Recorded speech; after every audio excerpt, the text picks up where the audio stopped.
Power system में mainly दो type का फॉल्ट होता है, open circuit fault and short circuit fault.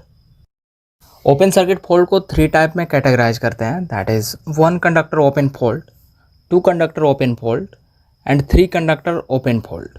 And short circuit fault दो टाइप का होता है, symmetrical fault and unsymmetrical fault.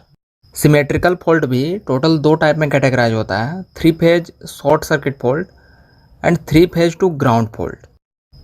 And unsymmetrical fault भी थ्री टाइप में कैटेगराइज होता है, single line to ground fault, double line to ground fault and line to line fault. So ये different types of fault power system में occur हो सकता है। इन फॉल्ट्स से बचने के लिए प्रॉपर रेटिंग का सर्किट ब्रेकर हम लोग यूज करते हैं। हम लोग अभी ओनली थ्योरी देख रहे हैं, बट इलेक्ट्रिकल सब स्टेशन और इलेक्ट्रिकल मेंटेनेंस डिपार्टमेंट में इसको करना काफ़ी इंटरेस्टिंग होता है, क्योंकि वहाँ पे हम लोग कैलकुलेशन करना पड़ता है कि किस रेटिंग का फॉल्ट ऑकर हो सकता है, देन उसके अकॉर्डिंग हम लोग सर्किट ब्रेकर वहाँ पे इंस्टॉल करते हैं। सो इस लेक्चर में इन फॉल्ट्स के टाइप्स को काफ़ी डिटेल में समझेंगे। काफ़ी इन्फॉर्मेटिव टॉपिक है, लास्ट तक ज़रूर देखें। पहले हम लोग ओपन सर्किट फॉल्ट को समझते हैं। ओपन सर्किट फॉल्ट जो है वो मेनली वन और टू कंडक्टर के फेलियर होने से और ब्रेक होने से ऑकर होता है। मतलब अगर थ्री फेज पावर ट्रांसमिट हो रहा है तो ज़्यादातर पॉसिबिलिटी होता है कि या तो एक कंडक्टर ब्रेक हो जाएगा या फिर दो कंडक्टर ब्रेक हो जाएगा, एंड तीनों कंडक्टर एक साथ ब्रेक होकर फॉल करे, ऐसा पॉसिबिलिटी काफ़ी कम होता है। जैसा कि ओपन सर्किट फॉल्ट जो है वो थ्री टाइप्स का होता है। One conductor open fault, suppose three live conductor है and due to any reason एक कंडक्टर ब्रेक हो जाता है, तो इस टाइप के फॉल्ट को one conductor open circuit fault बोलते हैं। उसी तरह अगर दो कंडक्टर ब्रेक होगा तो टू कंडक्टर ओपन फॉल्ट बोलेंगे। एंड अगर तीनों कंडक्टर ब्रेक हो जाता है, जिसका पॉसिबिलिटी काफ़ी कम रहता है, तो उस टाइप के फॉल्ट को हम लोग three conductor open circuit fault बोलेंगे। ओपन सर्किट फॉल्ट लाइन के साथ सीरीज में होकर होता है, इसलिए ओपन सर्किट फॉल्ट को सीरीज फॉल्ट भी बोलते हैं। नाउ इसके बाद हम लोग शॉर्ट सर्किट फॉल्ट को समझते हैं, जिसमें सिमेट्रिकल एंड अनसिमेट्रिकल फॉल्ट आता है। एंड उन दोनों का भी डिफरेंट टाइप्स होता है, जिसको समझना काफ़ी इम्पोर्टेंट है। सिमेट्रिकल फॉल्ट जो है वो जनरली जनरेटर टर्मिनल्स पर देखने को मिलता है। ट्रांसमिशन लाइन में ऐसा बहुत ही कम पॉसिबिलिटी होता है कि सिमेट्रिकल फॉल्ट होकर होगा। सिमेट्रिकल फॉल्ट के केस में जो सिस्टम है वो अनबैलेंस नहीं होता है, मतलब फॉल्ट होने से पहले या फॉल्ट होने के बाद उसके वोल्टेज एंड करंट के बीच का जो फेज एंगल है वो बैलेंस्ड रहता है। एंड उस टाइप का फॉल्ट जिसमें ऑल थ्री फेजेस इन्वॉल्व रहता है उसको सिमेट्रिकल फॉल्ट बोलते हैं। सिमेट्रिकल फॉल्ट दो तरह से ओकर हो सकता है। ट्रिपल एल फॉल्ट, जिसमें तीनों मेन लाइन एक दूसरे के कॉन्टेक्ट में आ जाएगा, तो उस कंडीशन में जो फॉल्ट ओकर होगा उसको सिमेट्रिकल फॉल्ट बोलेंगे। या फिर तीनों मेन लाइन जो है वो ग्राउंड के कॉन्टेक्ट में आ जाएगा, तो उस केस में भी हम लोग उसको सिमेट्रिकल फॉल्ट बोलेंगे। एंड इन दोनों ही कंडीशन में जो सिस्टम है वो बैलेंस्ड रहता है। इस टाइप का फॉल्ट मोस्टली जनरेटर टर्मिनल पर देखा जाता है। ट्रांसमिशन लाइन में ऐसा होने का जो चांस है वो न के बराबर होता है कि तीनों मेन लाइन एक दूसरे के कॉन्टेक्ट में आ जाएगा। सिमेट्रिकल फॉल्ट की अगर बात करें तो इसमें दो पॉइंट कंसीडर करते हैं, that is pre fault and post fault. Pre fault का मतलब है कि फॉल्ट होने से पहले, एंड पोस्ट फॉल्ट का मतलब है कि फॉल्ट होने के बाद।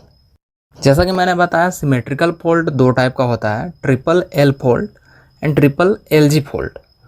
दोनों ही कंडीशन में जो सिस्टम है वो बैलेंस रहता है, मतलब करंट एंड वोल्टेज चेंज होगा तो तीनों ही फेजेज में सिमिलर होगा।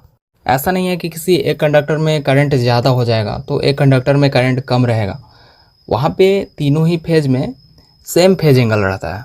आइदर प्री फॉल्ट हो या पोस्ट फॉल्ट हो, दोनों ही कंडीशन में जो सिस्टम है वो बैलेंस्ड रहता है। नाउ अनसिमेट्रिकल फॉल्ट को देखते हैं। वैसा फॉल्ट जिसमें अनसिमेट्रिकली करंट राइज होती है, और we can say unequal current rise होती है, जिसमें मैग्नीट्यूड एंड फेज एंगल जो है वो चेंज हो जाता है, तो उस टाइप के फॉल्ट को हम लोग अनसिमेट्रिकल फॉल्ट बोलेंगे। Unsymmetrical fault mainly three type का होता है। लाइन टू ग्राउंड फॉल्ट, मतलब एक मेन लाइन जो है वो ग्राउंड के कॉन्टेक्ट में आ जाएगा, तो उस टाइप के फॉल्ट को लाइन टू ग्राउंड फॉल्ट बोलेंगे। और LG फॉल्ट बोलेंगे। नेक्स्ट है line to line fault. Transmission line में कभी ऐसा होगा कि दो लाइव कंडक्टर जो है वो एक दूसरे के कॉन्टेक्ट में आ जाएगा, तो उस टाइप के फॉल्ट को हम लोग डबल L फॉल्ट बोलेंगे। लाइन टू ग्राउंड फॉल्ट, जिसको डबल LG फॉल्ट भी बोलते हैं, मतलब दो लाइव कंडक्टर ग्राउंड के कॉन्टेक्ट में आ जाएगा, तो उस कंडीशन में जो फॉल्ट ऑकर होगा उसको हम लोग डबल LG फॉल्ट बोलेंगे।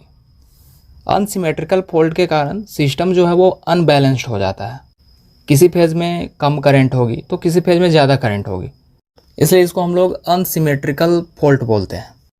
इसमें भी pre fault and post fault को कंसीडर कर लेते हैं। सो इन तीनों में से अगर कोई भी फॉल्ट ऑकर होगा, आइदर प्री फॉल्ट और पोस्ट फॉल्ट, तो दोनों ही कंडीशन में जो सिस्टम है वो अनबैलेंस्ड रहेगा।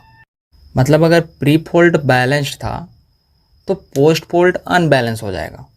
मतलब फॉल्ट होने से पहले अगर सिस्टम बैलेंस था तो फॉल्ट होने के बाद जो सिस्टम है वो अनबैलेंस्ड हो जाएगा। सो मेनली इसमें कंसीडर करना है कि सिमेट्रिकल फॉल्ट में सिस्टम बैलेंस्ड रहता है, जबकि अनसिमेट्रिकल फॉल्ट में जो सिस्टम है वो अनबैलेंस्ड हो जाता है। पावर सिस्टम में फॉल्ट ऑकर होने से क्या क्या हार्मफुल इफेक्ट्स हो सकता है उसको हम लोग देखते हैं। सिस्टम में फॉल्ट ऑकर होने से सर्किट में heavy short circuit current flow करती है, जिसका डिफरेंट डिसएडवांटेजेस होता है। लाइक कंडक्टर में हैवी करंट फ्लो करने से एक्सेसिव हीट इंक्रीज होता है, जिससे वहां पर फायर एक्सप्लोजन होने का चांस रहता है। समटाइम शॉर्ट सर्किट के कारण आर्क का फॉर्मेशन हो जाता है, जिसके कारण कंसिडरेबल अमाउंट ऑफ डैमेज हो सकता है, एंड एलिमेंट्स के डैमेज होने से काफ़ी ज़्यादा ट्रांसमिशन लॉस देखना पड़ सकता है।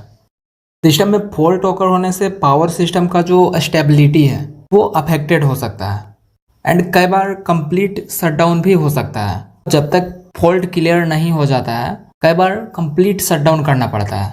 शॉर्ट सर्किट फॉल्ट के कारण सिस्टम में